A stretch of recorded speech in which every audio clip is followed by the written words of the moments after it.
We now examine a curious operator. It's known as the conditional operator, which you can actually see is two characters, two symbols, the question mark and the semicolon. Now I better show you how to think of that and how it looks like. First of all, you think of it as a little mini if-else statement, which kind of looks like this. You put some kind of condition, the same kind of condition as you would put inside the brackets of an if statement, only you don't need the brackets. Then you put the question mark, then you put one expression, then you put the other expression. Two expressions. Now you can think of them as the true part and the false part. And the entire line of code, condition, question mark, expression, colon, expression, evaluates to one value. That value will either be the value of the true part or it will be the value of the false part, depending on whether the condition is true or not. So I guess it's probably getting a little bit confusing here, so I'll give you an example. Here's an example. Let's say you have two numbers x and y and you wish to determine what the maximum is. Well, it's pretty easy to do that using an if statement.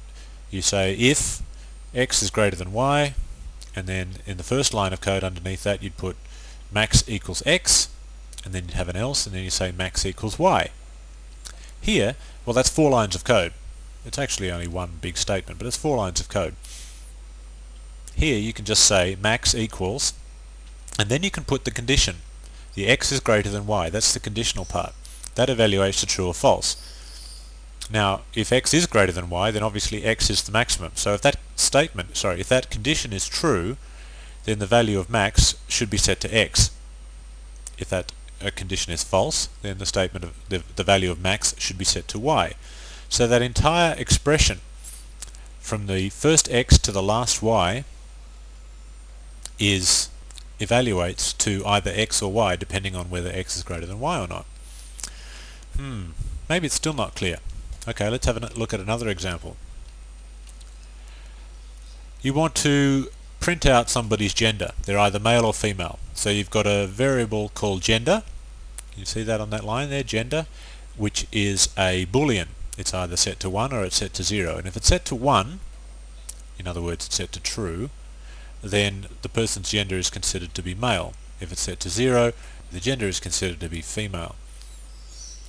And the value of gender is false.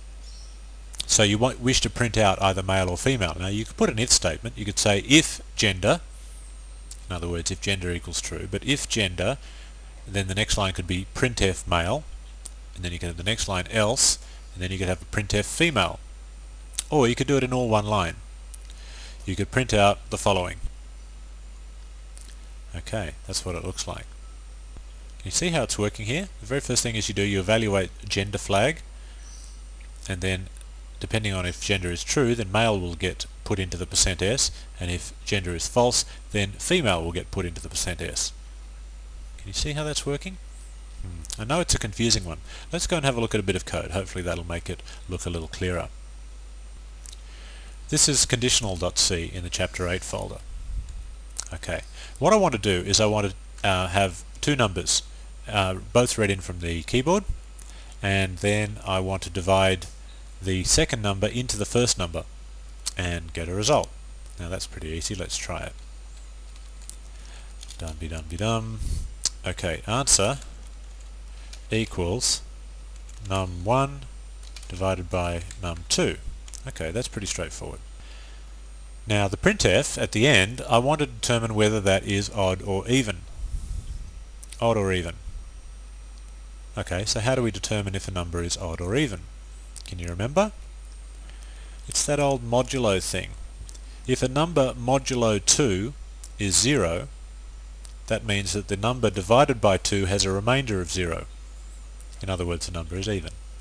So let's try that. We could do the code like this. Let me do the magic of fast coding and I'll show you what I'm talking about. Hang on a sec. Bingo. We've changed. Okay, so let's have a look at this printf line now.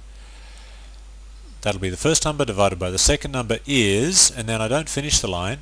I let one of these two statements here finish the line. It's either going to be even or it's going to be odd. So I say if the answer modulo 2 is 0, then it's even. Otherwise it's odd.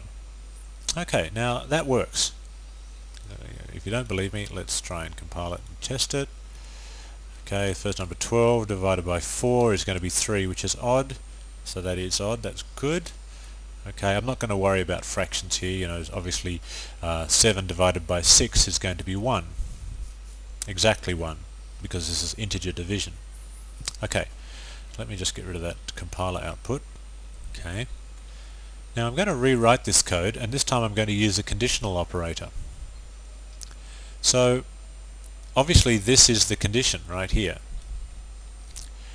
So what I would typically do is I'd get rid of the actual if and the brackets, then I'd put a question mark, and then something, and then a colon, and then something, and then a semicolon. So we've got to figure out what goes in here and what goes in here. Now obviously we've got to printf there. Now I could just cut that and put it there, and I could cut this one and put it there. Now that, let's get rid of this other bump. Okay, good. Now that will actually compile and run. So let's try it. Compile, 0 errors, run, 12 divided by 4 is odd again, and oh my goodness, it's still working. Good. But I can still really combine these two. I don't want to have one printf statement here and then either one of these two printf statements. I'd like to do it all in one big printf statement. So let's kill the end of that one, add another variable. Let's going to put this on an extra line just to make it clearer, and I'm going to join the two lines together. So what I'm going to do is I'm going to put a %s here and a new line, and then get rid of everything except the actual text. Okay, can you see what I've done? We've still got the same condition. Is answer even or odd? Now if that's 0, then that must be even. So that even there gets printed out for that %s. Otherwise, you can think of that as an else or an otherwise, that little colon there, then we get odd. And odd gets stuck into that %s there. So let's try that. No errors, good, that's a good start. Run, 12 divided by 4 is odd. Well, let's try 3 this time, and it should be even. 12 divided by 3 is even. Okay, let's, okay, that's good, it's working. Let's now make this a little bit more bulletproof. Bulletproof, I mean robust. This has got a bug in it. It does have a bug in it, believe it or not. What happens if you enter 0 for the second number? I don't want to even try and do that. If you want to try this at home, you will probably crash your program, because something divided by 0 is undefined. There's no such thing as dividing by 0. So let's try and see if we can figure out what to do here. First of all, I don't want to even do the division. I don't want to do the division if num2 is 0. So I've still got to put something into answer. Let's say some kind of negative number. How about -1? So here's how it's going to work. Answer will be just the normal result of the division, unless num2 is 0. Now if num2 is 0, then we're going to set answer to be -1. That's going to be a special case. Answer will be -1. Okay, so let's see how that looks. So first of all, I want to put a condition here, right where the cursor's flashing. I want to put the condition of is num2 0? Well, let's find out. Num2 equals 0. Now if that is the case, if that is true, then we want the value of -1. Otherwise we're quite happy to let the division happen. You see how that's working? If num2 is 0, then that statement is true, then we want the answer to be -1. Otherwise we want the answer to be that. Okay. So now down here we want to add a third case, the undefined case. So it's either odd or it's even or it's undefined. You can see this is going to look really tricky in a second. I'm doing this deliberately. I want to show you a complex example so that if you can understand this bit of code, you'll just get it completely with the conditional operator. So the first thing we need to do is test whether answer equals -1. So let's do that. Answer equals -1. And if that is, let's just give ourselves a bit of room to play with.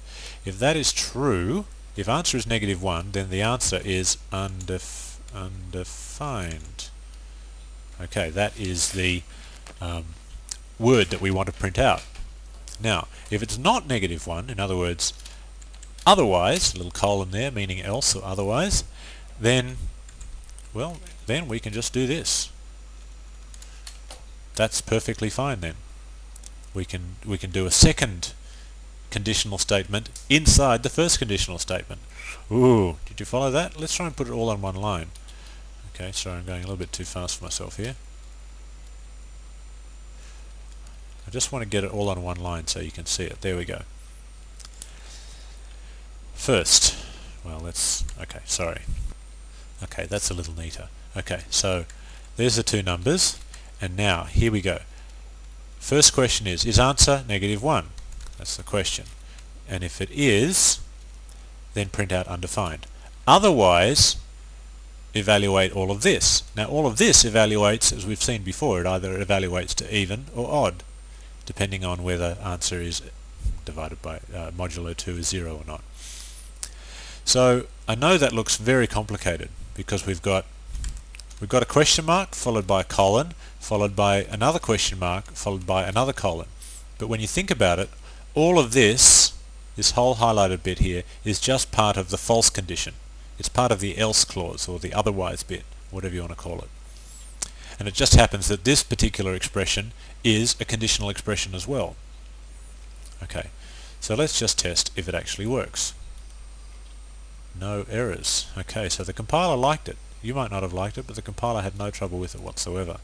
And we'll run it, and 12 divided by 3 is even. It is, because the answer is 4. Let's try it again. 12 divided by 4 is odd, because it's 3, so 3 is odd. Good. Let's try now the magical condition. 12 divided by 0 is undefined. Isn't that nice? So we get all three conditions coming out. Okay, so that's the conditional operator. Please study this code carefully if you don't fully understand it.